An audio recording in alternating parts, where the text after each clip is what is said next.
Well, good afternoon, CPAC. You sound all wound up.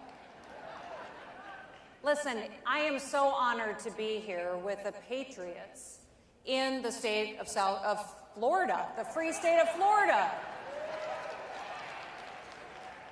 Listen, you could be in South Dakota, but I'll be honest with you, the temperatures are a little bit low in South Dakota right now in February. In fact, they're almost as low as Joe Biden's approval ratings.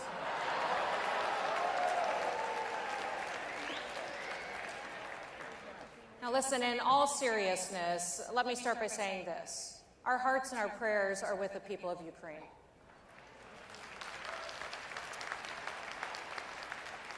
We're thinking of those families, their children, and the people who are being targeted right now. The hell of war has come to their country. And if we ever needed a reminder that leadership has consequences, that it matters, the last 48 hours has shown us what happens when America projects weakness.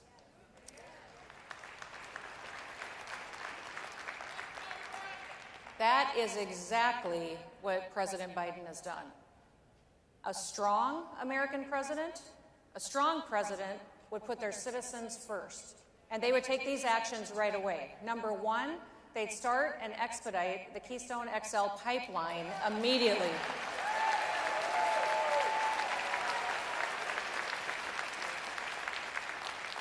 They'd reopen our federal lands for drilling and oil and natural gas exploration. They'd revoke the bans on oil and gas leases on the outer continental shelf. They would sign an executive order to cut all the regulations on domestic energy production and its transport to American and European markets. They would immediately, a strong American president would work with European allies and partners to replace their supply of Russian oil supplies with American energy. And they would hit Putin right where it actually hurts by enacting heavy sanctions on the Russian energy sector. They'd lead NATO and other Western allies to cut Russia off from the Western economy, banking, financial systems, including SWIFT. If Joe Biden can't, or if he won't do these things, then he should resign.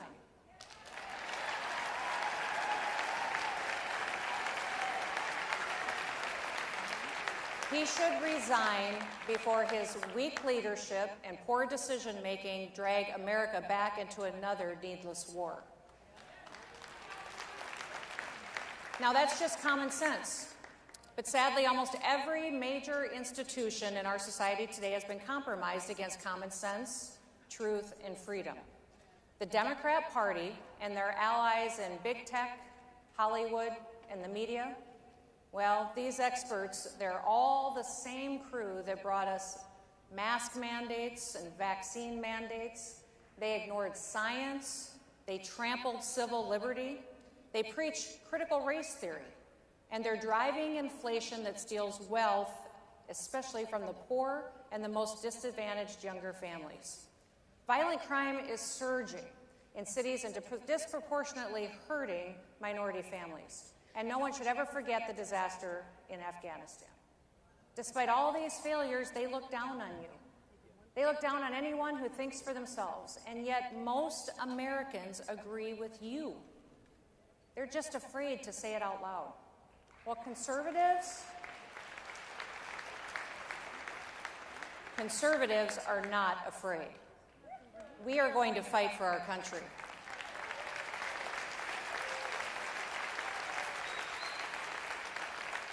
Now, we are not the first generation to face such a pivotal time.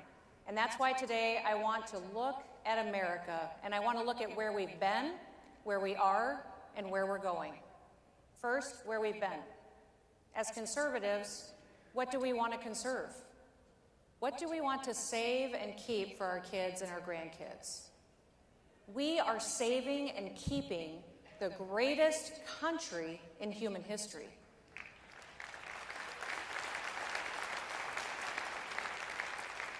Our founders, they built something that the world had never seen before. They took the best of Western civilization from Jerusalem to Athens to Rome to London.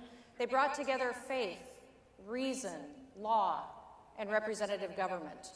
And in Philadelphia in 1787, they put all of that together to craft the Constitution of the United States of America.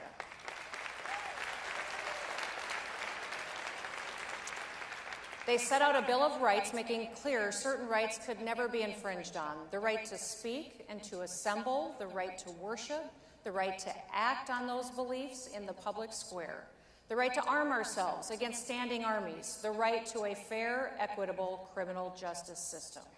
They acknowledged that our rights come from the Creator, and free people honor their Creator when they exercise those rights to govern themselves wisely. And the founders spelled out exactly where the government gets its power: the people.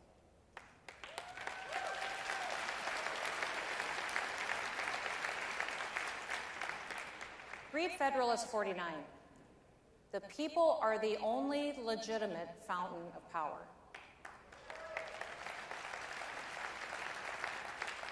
Sadly, today in 2022, every one of those rights is under attack. The American people are being coerced. When the National School Board Association works with the White House to get the FBI to identify parents as domestic terrorists for opposing critical race theory in their kids' schools, you've got big problems.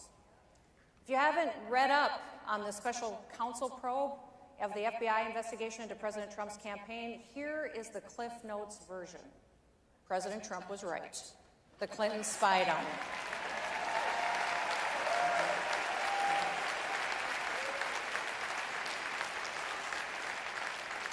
They paid a British spy to spy on the president. And then they paid a tech executive to spy on the president. And we're learning more and more all the time about how they abused our government to try to take down President Trump. Now, every sane America across this country is quietly thinking to themselves, if they can do that to the President of the United States, they can do that to me and to my family. If you think cancel culture is bad right now, wait until they force financial institutions into freezing your account because of something you said on Facebook. It's already happening in the world. And I'm not talking about communist China's social credit system. I'm talking about Justin Trudeau, the Canadian Prime Minister, and the Emergencies Act he passed. Trudeau froze truckers' bank accounts and canceled insurance on trucks. He used anti-terrorism finance laws to cover crowdfunding platforms like Give, Send, Go. And this is why the founders gave us the Constitution in the first place. They knew human nature had a dark side that craves power. In 2020, when most states were shutting down their economies and they were forcing unconstitutional lockdowns, we did something very different in South Dakota.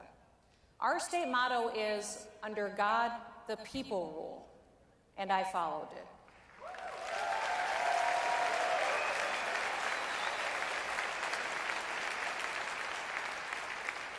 As governor, I believe that the best way to fight a danger in our country was through an informed and free American people who made decisions for themselves. I refused to use unconstitutional powers.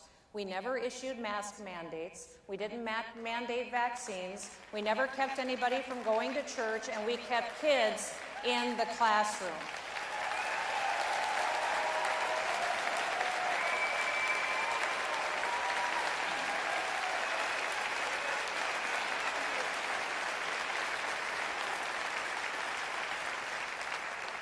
I didn't arrest or ticket or fine a single individual for exercising their basic rights. South Dakota was the only state that didn't even define what an essential business was. Every business is essential.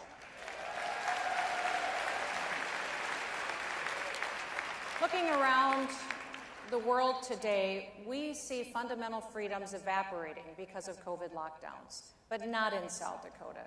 We drew a clear line, and the line between tyranny and freedom is getting more clear every day across our country. The left divides us based on our differences. Conservatives, we unite around our shared values.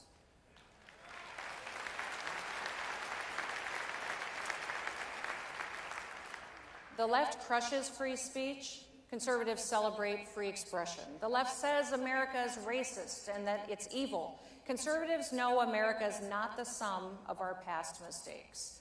The left says only an elite class of so-called experts is smart enough to solve our problems. But conservatives know that everyone can contribute and that experts are often the last group who should be put in charge.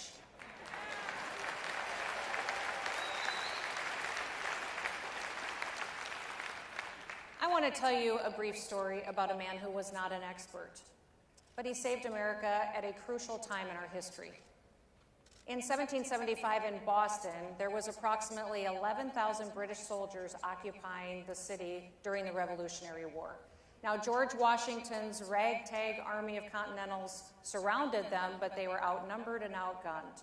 The Americans carried only their personal muskets. They didn't have any cannons. They didn't have any ammunition. General Washington knew that as soon as the warmer weather would come, they'd be in trouble. Now, the British, they were going to break out of Boston when it warmed up, storm his position, and that they would end the Revolutionary War. But then a 25-year-old bookseller named Henry Knox came to General Washington with a proposal. Now, Knox had never been in combat, but he had plenty of common sense. He was self-educated in military matters. He sold books for a living, but he read them too. Now, Knox volunteered to lead a group of individuals to retrieve cannons that were recently captured at a fort in New York. Knox and his team traveled to that fort. They disassembled 59 different pieces of weapons. They loaded them onto boats and shipped them 30 miles across Lake George. In fact, the lake froze solid just as they reached the other side. Next, they loaded these cannons up onto sleds. They hitched them up to oxen and dragged over 60 tons of artillery over 300 miles of frozen rivers and mountains. And they did it in less than 2 months. On St. Patrick's Day, 1776, with Knox's guns in place, General Washington and his troops forced the British to evacuate Boston, and America won the battle.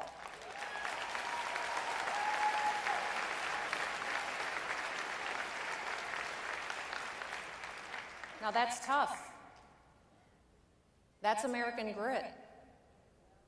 And that's the kind of thinking and doing that we need today. It's not easy. And it won't be overnight, but it is simple. The question is, how much pain are you willing to go through to be free? You are part of a story that began a long time ago. It's the story of human freedom. Many chapters have already been written today, but you are writing a chapter of that story too. And what will it say? What should we do? First, number one, speak the truth. The left lives on lies.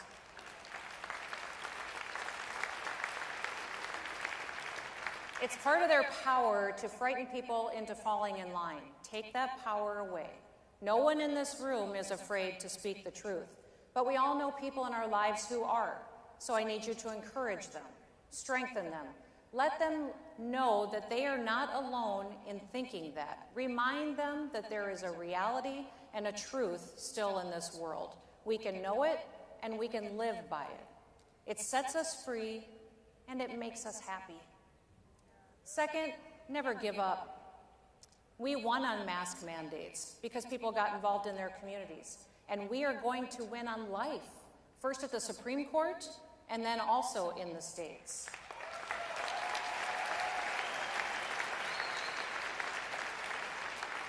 And when we do, it will be because thousands of ordinary people across our country simply said, enough. National politics starts on your street. It starts in your neighborhood. Get involved, lead. Find the best fighter that you can and have their back in the trenches. That's the beauty of federalism. Remember what we are fighting to conserve. When I served in Congress, I'd often walk past the National Archives, and there's an inscription on the outside of the building that says this: "The glory and romance of our history are here preserved in the chronicles of those who conceived and built the structure of our nation. Think about those words. Glory, romance. The left never talks about such things. They don't even know what they are. We should talk about them more. There is an old strength to our national character. We have it as Americans. Remembering the strength and calling it forth once again, that is our calling. It is our duty. We have inherited the greatest legacy of freedom in human history, and we have to fight to hold on to it. And we have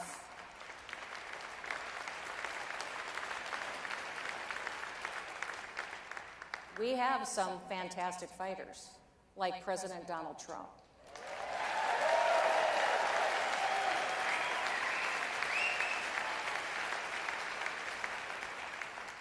But he's not alone. The American people are on our side.